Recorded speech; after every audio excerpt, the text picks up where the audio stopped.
en el patio de atrás. Bienvenido. Apaga la luz, sube el volumen y acompáñame a escuchar lo que ocurrió. En San Gregorio, un pueblo tan pequeño que sus susurros viajan más rápido que el viento. Don Elías era el sepulturero. Su vida, marcada por el sol y la luna, terminaba cada día al atardecer, justo cuando el cielo empezaba a pintarse de tonos violeta y naranja. Era su ritual, su deber silencioso, cerrar la pesada reja de hierro forjado del panteón, un sonido metálico que resonaba por las calles vacías, anunciando el fin de la jornada y el inicio de la quietud. Antes de irse, por pura costumbre, daba una última vuelta, revisando que todo estuviera en orden, que ninguna tumba hubiese sido profanada por el tiempo o la desidia. Fue durante una de esas rondas, mientras sus botas levantaban el polvo de los senderos de tierra, que lo vio. En la tumba de la niña blanca, una lápida de mármol desgastado que siempre le había conmovido, había una flor de cempasúchil. El problema era que él mismo, don Elías, había retirado y quemado esa misma ofrenda la semana anterior, junto con otras flores marchitas, para mantener el lugar limpio. La flor, con sus pétalos anaranjados, parecía tan fresca, tan viva. Se frotó los ojos con el dorso de la mano, convencido de que la fatiga le estaba jugando una mala pasada, que la luz moribunda del sol engañaba su vista. La apartó con el pie, sintiendo un escalofrío que no pudo atribuir solo al frío de la tarde que se colaba entre las lápidas. Al día siguiente, en la plaza, mientras compraba pan, intentó comentárselo a doña Remedios, la florista del pueblo, una mujer de pocas palabras pero muchas miradas. Le habló de su cansancio, de la ilusión de la flor en la tumba de la niña blanca. Doña Remedios solo le dio una de esas miradas suyas, profunda y advertidora, mientras acomodaba unas margaritas en un jarrón. «Hay cosas, don Elías», le dijo con voz áspera, casi un murmullo, «que es mejor no ver ni mencionar después de las 6». Don Elías se fue a casa, pero la imagen de la flor, ahora con un pétalo marchito que no había notado la noche anterior, se le clavó en la mente, una espina de duda en su rutina que se negaba a desaparecer. La semana siguiente, el recuerdo de la flor y la advertencia de doña Remedios lo persiguieron. Don Elías se esforzó por evitar la tumba de la niña blanca, concentrándose en su trabajo, preparando una nueva fosa en la sección más alejada, donde el sol apenas llegaba. Cavaba con un ritmo constante. El sonido de la pala contra la tierra era el único compañero en el vasto silencio del panteón. Al mediodía, mientras se dirigía a buscar agua, pasó junto al mausoleo de los hermanos silenciosos, una estructura familiar de piedra pulida que siempre estaba impecable, casi impoluta, como si el tiempo no se atreviera a tocarla. Nadie había visitado esa tumba en años, lo sabía bien. Él mismo había limpiado el polvo de esa superficie el día anterior, dejando el mármol reluciente. Pero hoy, sobre el frío mármol, había una pequeña vela de sebo encendida. Su llama parpadeaba débilmente, proyectando sombras danzarinas que parecían moverse con una vida propia. El corazón de don Elías comenzó a latir con una fuerza inusual, un tambor sordo en su pecho. Se acercó con una cautela que no recordaba haber sentido antes. Cada paso sobre la grava sonaba amplificado. Extendió la mano, sus dedos temblaban ligeramente, y al tocar la cera, sintió un calor residual, una prueba innegable de que no era una ilusión, de que la vela había estado encendida hacía poco, mucho después de que él hubiera limpiado. El sudor frío le corrió por la espalda. Sacó su viejo teléfono, pensando en llamar a su sobrino Luis, que trabajaba en el ayuntamiento, para que viera la vela, para que fuera testigo. Pero Luis no contestó, y don Elías se encontró solo, la presión de no querer ser el loco del pueblo, pesándole más que el miedo. Apagó la vela con los dedos, la llama se extinguió con un siseo casi imperceptible. La vela apagada, ahora fría en su mano, era una pieza de evidencia que no podía ignorar, y el silencio del cementerio se sentía más pesado que nunca, como si lo observara. La inquietud de la vela encendida no lo dejó dormir. Una noche, incapaz de conciliar el sueño en su casa, don Elías decidió pasarla en su pequeña caseta dentro del panteón. Llevó su radio, buscando la compañía de alguna voz lejana, pero la señal era débil y solo lograba escuchar una estática intermitente, como un susurro fantasmal que se mezclaba con el ulular del viento. Alrededor de la medianoche un sonido lo despertó abruptamente. Un rasguño metálico, rítmico, arrastrándose sobre la tierra, como una pala raspando el suelo con lentitud. Venía del sector más antiguo del cementerio, donde las tumbas estaban casi olvidadas, consumidas por la hiedra y el musgo. El corazón le dio un vuelco. Con una linterna temblorosa en la mano, cuya luz apenas penetraba la densa oscuridad, se aventuró entre las lápidas.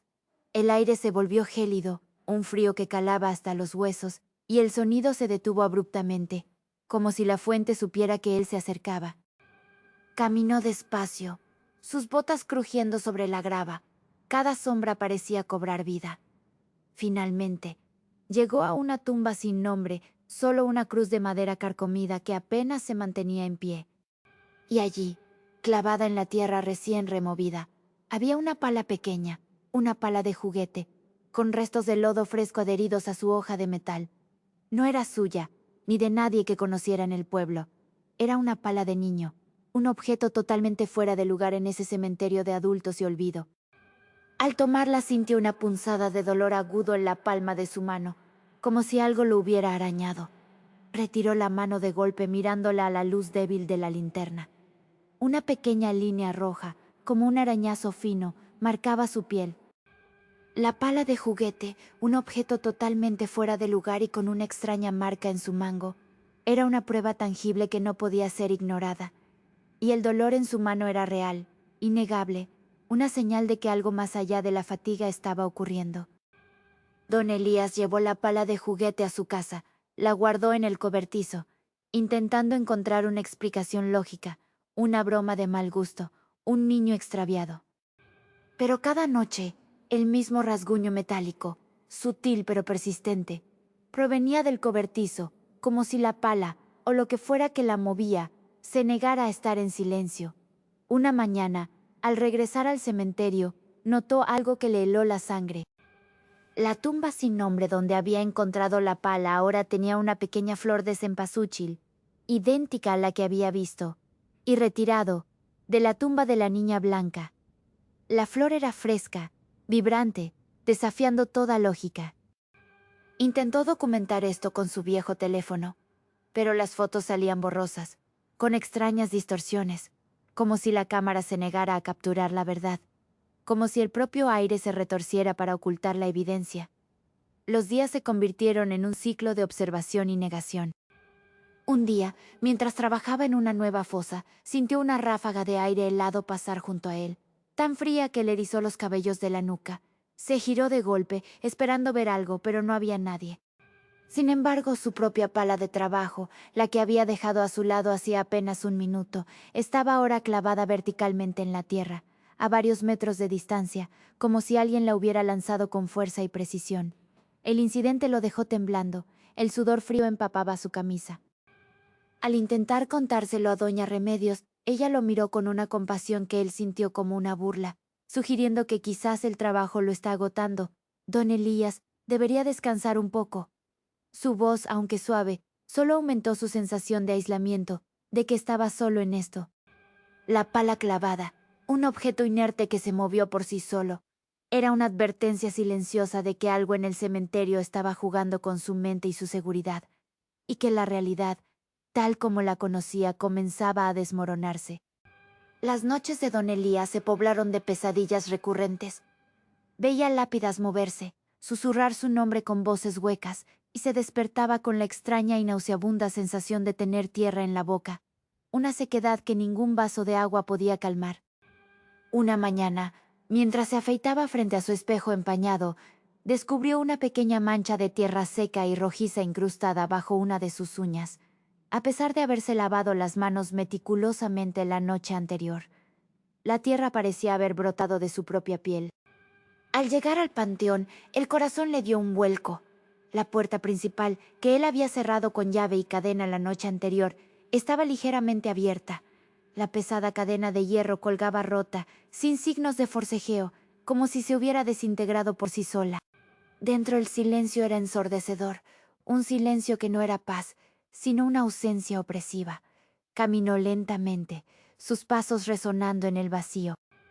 Al pasar por el área de los niños, donde las tumbas eran más pequeñas y a menudo estaban adornadas con juguetes descoloridos, escuchó un llanto infantil muy tenue, un lamento casi imperceptible que parecía venir de una tumba recién excavada pero vacía.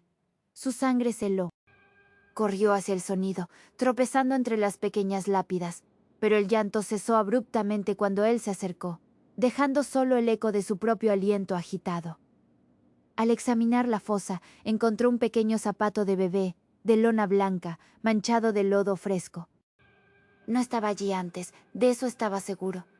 Era un zapato diminuto, para un pie que nunca caminaría. El zapato de bebé, un residuo perturbador, y la puerta rota, eran pruebas irrefutables de que el cementerio no solo lo observaba, sino que también estaba invadiendo su realidad, dejando sus huellas físicas en su mundo y en su propia carne, arrastrándolo a un abismo de lo inexplicable. Desesperado, don Elías sabía que no podía seguir solo. Necesitaba un testigo, alguien que validara lo que sus ojos veían y sus oídos escuchaban. Convenció a su sobrino Luis, un joven pragmático y escéptico que trabajaba en el ayuntamiento, para que lo acompañara al cementerio una noche. Le prometió una buena cena y una botella de tequila si no veían nada. Un intento de soborno que apenas disimulaba su creciente angustia. Se sentaron en la pequeña caseta, la oscuridad de la noche los envolvía, y al principio Luis se burlaba de las historias de su tío, revisando su teléfono, convencido de que todo era producto de la imaginación de un anciano agotado. El tiempo pasaba lentamente, solo el zumbido de los insectos y el viento entre los árboles rompían el silencio. De repente, un golpe seco y repetitivo resonó desde el mausoleo de los hermanos silenciosos, el mismo lugar donde don Elías había encontrado la vela. Era un sonido inconfundible, como si alguien estuviera golpeando la pesada piedra desde adentro, con una cadencia desesperada. Luis palideció. Su teléfono se le cayó de las manos y rodó por el suelo de tierra. Ambos vieron cómo la pesada puerta de piedra del mausoleo, sellada por años, se abría lentamente, con un chirrido que arañaba el alma, revelando una oscuridad impenetrable, más allá de lo que la noche podía ofrecer. Un olor a tierra húmeda y flores podridas, un hedor dulzón y rancio inundó el aire, haciéndole sentir náuseas. Luis, en un pánico ciego, intentó salir corriendo, tropezando y cayendo aparatosamente. Su rodilla se raspó gravemente contra una lápida afilada, dejando una herida profunda de la que brotó sangre oscura. Su grito de dolor resonó en el cementerio. La herida de Luis y su terror palpable eran la confirmación que don Elías necesitaba. Pero ahora la amenaza había reclamado a otro, dejando una marca física y un miedo compartido que los unía en una pesadilla real. Luis se recuperó de su herida, pero su actitud había cambiado drásticamente. Ahora creía a su tío, pero el miedo lo consumía, una sombra constante en sus ojos. Ambos, unidos por el terror, intentaron encontrar una salida, un patrón, una explicación a lo que estaban viviendo. Decidieron intentar salir del pueblo, tomar la carretera principal que se alejaba del cementerio, buscando escapar de esa pesadilla viviente. Pero cada vez que se aventuraban por ese camino se encontraban inexplicablemente de vuelta en la entrada del panteón, sin recordar cómo habían llegado allí, como si el pueblo, o el cementerio, los obligara a regresar. La desesperación crecía. Intentaron trazar un mapa del cementerio, buscando alguna lógica en su distribución, pero descubrieron que los senderos y las secciones cambiaban de lugar. Una tumba que ayer estaba a la izquierda de un árbol, hoy aparecía a la derecha, como si la tierra misma se reconfigurara a su antojo. El panteón ya no era un lugar estático. Una noche, mientras observaban desde lejos, escondidos entre los arbustos, vieron cómo las luces del pueblo parpadeaban y se apagaban, una por una, sumiendo a San Gregorio en una oscuridad total. Y entonces, el cementerio pareció expandirse, sus límites borrándose con la oscuridad, las lápidas más lejanas desapareciendo en la noche, como si el panteón se tragara el horizonte. El aire dentro del camposanto se volvió denso, casi palpable, con un peso opresivo que dificultaba la respiración. Los susurros que antes eran tenues ahora parecían venir de todas las direcciones, voces sin cuerpo que se arrastraban por el viento, como si la tierra misma hablara, murmurando nombres olvidados. Atrapados y perdidos en un lugar que se negaba a ser estático, don Elías y Luis comprendieron, con un escalofrío que les recorrió el alma, que no era un espíritu ni una maldición, sino el propio cementerio, una entidad viva que los había reclamado, y de la que no había escape posible. La sensación de estar atrapados los llevó a una decisión desesperada. Don Elías, recordando la flor de cempasúchil que siempre reaparecía en la tumba de la niña blanca, decidió que había algo en esa sepultura que era clave, un punto de anclaje, el corazón de la entidad. Junto a Luis, armados con palas y una determinación nacida del terror, intentaron desenterrarla. La luna apenas iluminaba sus rostros pálidos mientras cavaban con frenesí. La tierra bajo sus pies se volvió extrañamente pegajosa y difícil de mover, como si se resistiera a sus esfuerzos, como si tuviera voluntad propia. Un hedor a descomposición, dulzón y nauseabundo, se intensificó rápidamente, impregnando el aire, quemando sus gargantas. De repente las palas golpearon algo duro, algo que no era piedra ni madera. Al intentar remover más tierra, una ráfaga de viento helado los golpeó con la fuerza de un puñetazo, haciendo que las lápidas cercanas vibraran con un zumbido gutural, profundo, que parecía salir de las profundidades de la tierra. La tierra alrededor de la fosa comenzó a moverse por sí sola, como una marea oscura, intentando arrastrarlos hacia abajo, hacia el abismo que habían abierto. Y de entre la oscuridad emergieron raíces gruesas, retorcidas como serpientes, que se enredaron en sus piernas con una fuerza brutal. Luis gritó de dolor. Una raíz le apretó la pierna con una presión inhumana, rompiéndole el hueso con un chasquido audible que resonó en el silencio de la noche. Cayó al suelo, retorciéndose de agonía.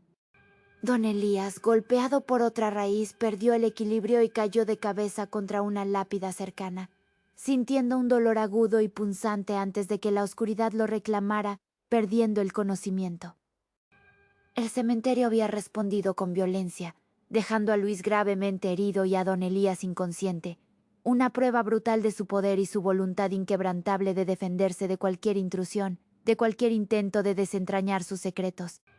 Don Elías despertó aturdido, el sabor a sangre y tierra en la boca. Estaba solo. La cabeza le sangraba profusamente, la sangre seca pegada a su cabello. Luis había desaparecido sin rastro. La fosa que habían cavado estaba completamente cubierta de tierra, como si nunca hubiera sido tocada, como si la tierra misma hubiera sanado su herida. Se miró las manos, y un escalofrío de horror le recorrió el cuerpo. Su piel estaba seca y agrietada, con vetas oscuras que parecían tierra incrustada bajo la epidermis, y sus uñas eran largas y amarillentas, como las de un cadáver desenterrado. Caminó sin rumbo por el cementerio. Cada paso era pesado. Sus piernas apenas respondían. Al pasar frente a un pequeño espejo roto que alguien había dejado en una tumba, vio su reflejo. Sus ojos eran opacos, sin vida, como dos pozos vacíos. Su rostro era el de un anciano consumido, demacrado, irreconocible. No era él. Sentía una extraña conexión con la tierra bajo sus pies, una voz silenciosa que lo llamaba, que le susurraba secretos ancestrales. Se encontró gravitando hacia la tumba de la niña blanca, el lugar donde todo había comenzado, sintiendo una paz inquietante, una calma que no debería existir. Sus recuerdos comenzaron a desvanecerse. Los nombres de sus seres queridos se volvieron borrosos, las caras de su familia se diluían en una neblina. Lo único que permanecía claro era el deseo de permanecer en el cementerio, de ser parte de él, de fundirse con la tierra y las lápidas. Don Elías había perdido su identidad, su humanidad, y ahora era una extensión más del cementerio, un guardián silencioso, un alma atrapada en la tierra que una vez cuidó, una tumba viviente. Semanas después, un nuevo sepulturero, un joven llamado Mateo, llegó a San Gregorio para ocupar el puesto de don Elías, quien había desaparecido sin dejar rastro, según los murmullos del pueblo. Mateo, joven y escéptico, se burlaba de los viejos cuentos del pueblo sobre el panteón, atribuyéndolos a la superstición y la mente de los ancianos. Una tarde, al cerrar la pesada reja, escuchó un suave rasguño metálico proveniente del sector antiguo, el mismo sonido que había atormentado a don Elías. Al investigar, con una mezcla de curiosidad y desdén, encontró una pala de juguete, idéntica a la que don Elías había encontrado, clavada en la tierra frente a la tumba de la niña blanca, que ahora tenía una flor de cempasúchil fresca, de un naranja vibrante que desafiaba la lógica. Pero lo que realmente lo detuvo fue lo que encontró junto a la pala, un pequeño zapato de bebé, limpio y sin mancha de lodo, que no pertenecía a ninguna de las ofrendas conocidas ni a ningún niño del pueblo. Era un objeto inmaculado, ajeno a la tierra. Mateo, intrigado, levantó el zapato, y al hacerlo, sintió un escalofrío que no pudo ignorar, una sensación fría que le subió por la espalda. Mientras sostenía el zapato, la flor de cempasúchil en la tumba comenzó a marchitarse lentamente, sus pétalos perdiendo color, encogiéndose, y luego, imperceptiblemente, revivió, recuperando su vibrante naranja, como si la vida se infundiera de nuevo en ella. El zapato y la flor, objetos físicos que no pertenecen y que desafían la lógica, son el residuo final, la prueba de que el cementerio sigue vivo y que el ciclo de los relatos que la gente no cuenta de día ha comenzado de nuevo para Mateo, un nuevo guardián en la larga lista de almas que el panteón ha reclamado. Porque a veces lo peor no está bajo la cama, está en el patio de atrás.